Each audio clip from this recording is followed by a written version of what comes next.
Ako po si Kuya Vlogs from Tonokno, Canailan. Nala ko ikasulti sa inyo anong wala pa jud mo na monetize. Kay tungod nga ni gamit mo og sounds.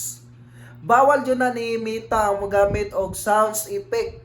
So ang inyong pagkabuhaton ninyo no para dili jud mo nga makapiright, gama mo og mga original nga music nga i-upload ninyo sa inyong content.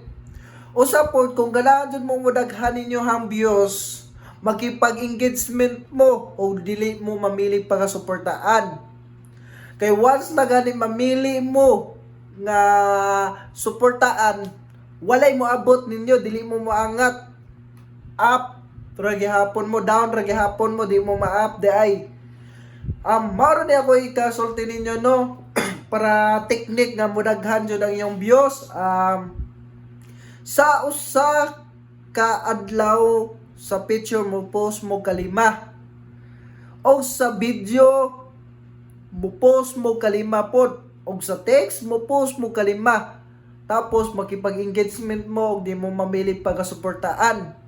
Kutob sa mulabay sa iyong wall pagasuportahin na sila, kay kung wala na sila dili mo kainganang views kada ko, kay kasagaran man gud mga small CC maora jud nay kusog mo suporta. Paminawan ni akong mga advice ninyo para aron ma-monetize mo. Ha? Bye bye. God bless you. Bye bye, amping mo kanunay ha.